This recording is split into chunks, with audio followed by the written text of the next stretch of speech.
ओम श्री गणेशाय नमः। श्री महापुराणे विद्यायां रुद्र संहितायां तृतीय पार्वती खंडे अथ सप्तशो अध्याय। हिंदी अनुवाद। ब्रह्मा जी ने कहा, उन देवताओं के चले जाने पर दुष्ट तारकासुर द्वारा पीड़ित इंद्र ने कामदेव का स्मरण किया। उसी समय त्रैलोक के विजयी रति प्रिय कामदेव बड़े घमंड के साथ रति को साथ लेकर चला आया। हे नारद, प्रणाम करके इंद्र के आगे खड़ा होकर उत्साह युक्त होकर उसने इंद्र से कहा। कामदेव ने कहा, आपका कौन सा कार्य आ गया है? किस लिए आपने मेरा स्मरण किया है? ठीक ठीक कहिए, मैं उसे करने के लिए उपस्थित हूँ। ब्रह्मा जी ने कहा, देवराज इंद्र कामदेव की बात को सुनकर उसकी प्रशंसा करते हुए प्रेम से कहने लगे, तुमने अच्छा किया। इंद्र ने कहा, ये जो मेरा कार्य है इसमें तुम्हारा साहस ही कार्य करेगा और तुम उसे करने के लिए तैयार हो। अंत तुम धन्य हो। मेरी बात को सुनो, मैं तुमसे कहता हूँ, मेरा जो कार्य है वह तुम्हारा भी है, इसे अन्यथा मत समझना। मेरे अनेक बड़े बड़े मित्र हैं, किंतु हे कामदेव, तुम्हारे जैसा कोई नहीं है। मेरी विजय के दो साधन हैं, एक ब्रज और दूसरे तुम। ब्रज को तो व्यर्थ हो गया है, परंतु तुम कभी व्यर्थ नहीं हो सकते। जिससे हित होता है उससे बढ़कर प्यारा कौन होता है। इसलिए तुम मेरे उत्तम मित्र हो और मेरे कार्य को कर सकते हो। समय अनुसार मेरे ऊपर एक बहुत बड़ी आपत्ति आ गई है, उसे तुम्हारे बिना कोई दूर नहीं कर सकता। दानी की परीक्षा अकाल पड़ने पर शूर की युद्ध भूमि में, गरीबी में स्त्री समूह की, नम्रता में तथा संकट आ जाने पर सत्य की, और परोक्ष में उत्तम स्नेह की परीक्षा होती है। इन्हीं को सत्य कहा गया है। दूसरों द्वारा दूर ना की जा सकने वाली आपत्ति के आ जाने पर, हे मित्र, आज तुम्हारी परीक्षा होगी। ये कार्य केवल मेरे सुख के लिए नहीं है, अपितु इसे निस्संदेह सभी देवताओं का कार्य समझो। ब्रह्मा जी ने कहा। कामदेव इस प्रकार इंद्र के वचनों को सुनकर कुछ मुस्कुराकर प्रेम से कहने लगा। कामदेव ने कहा, आप ऐसा क्यों कहते हैं? मैं आपको कोई उत्तर नहीं देता।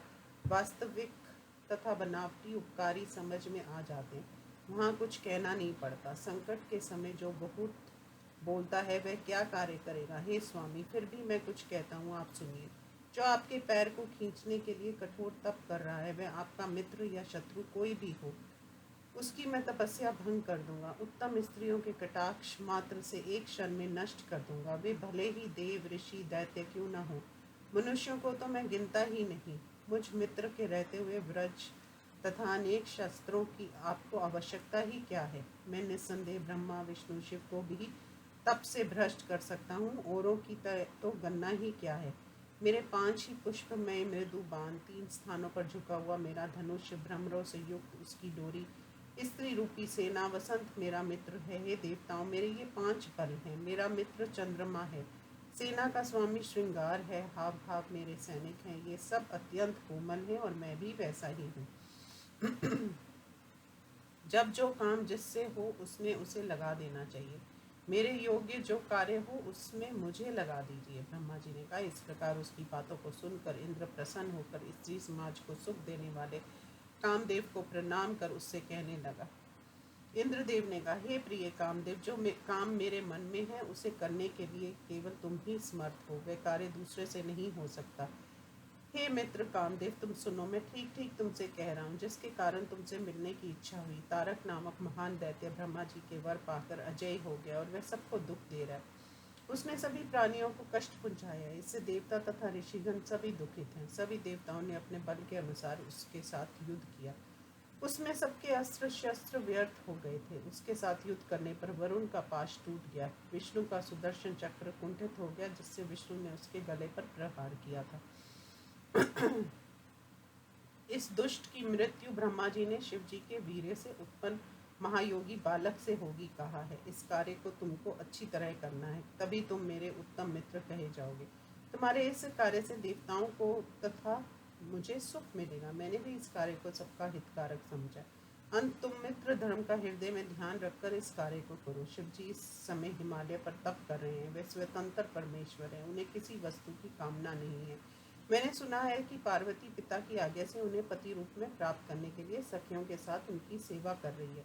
जितेंद्रिय शिव जी की जिस प्रकार उसे वर्ण करने की इच्छा हो, हे कामदेव, शीघ्र वैसा तुम उपाय करो। ऐसा करने पर तुम कृतार्थ हो जाओगे और सभी दुखों का विनाश हो जाएगा। संसार में तुम्हारा प्रताप निस्संदेह स्थायी हो जाएगा।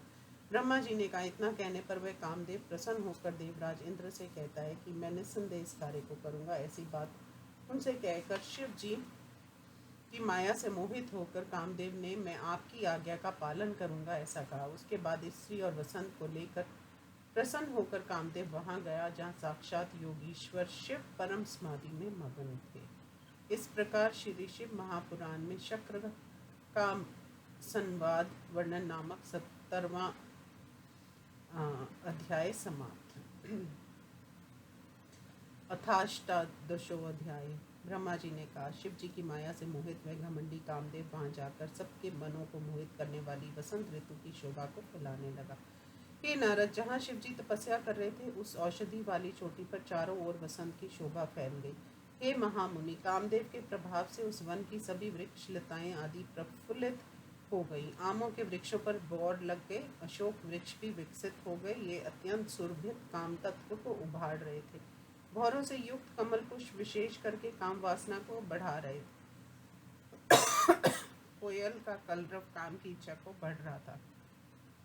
बढ़ा रहा था। उस समय वहां का वातावरण अत्यंत रमणीय और मनोहर हो गया था। हे मुनि, अनेक प्रकार से भौरे गुंजार कर रहे थे जो सबके मनों को अपनी ओर आकर्षित कर रहे थे और काम वासना को बढ़ा रहे थे। चंद्रमा की कमनीय कांति चारों ओर फैल चुकी थी। वह कामी तथा कामनियों की मानो दूती का कार्य कर रही थी।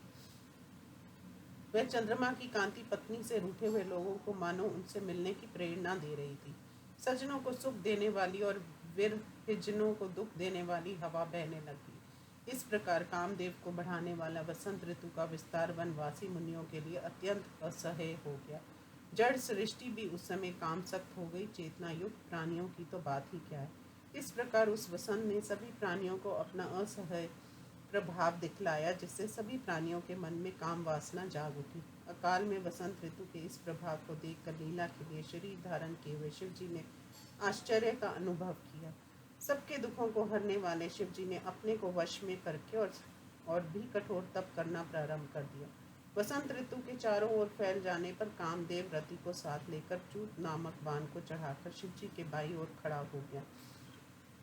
सभी प्राणियों को मोहित करता हुआ अपने प्रभाव को फैलाने लगा। रति के साथ कामदेव को देखकर कौन मोहित नहीं हो जाएगा। इस प्रकार सहवास करते हुए श्रृंगार भी अपने गणों के साथ हाव भाव से युक्त होकर शिव जी के समीप पहुंचा। हृदय में रहने वाला कामदेव बाहर प्रकट होकर शिव जी के शरीर में छिद्र देखने लगा, जहां से वह भीतर प्रवेश कर सके। जब कामदेव ने उस योगी के शरीर में कोई छिद्र नहीं पाया, तब वह शिव जी को देखकर भयभीत हो गया। जलती ही हुई आग की लपटों से युक्त तीव्र नेत्र वाले ध्यान में स्थित शिव जी को कौन पा सकता है। इसी बीच में सखियों के साथ पार्वती अनेक प्रकार के फूलों को लेकर शिव जी की पूजा करने के लिए गई।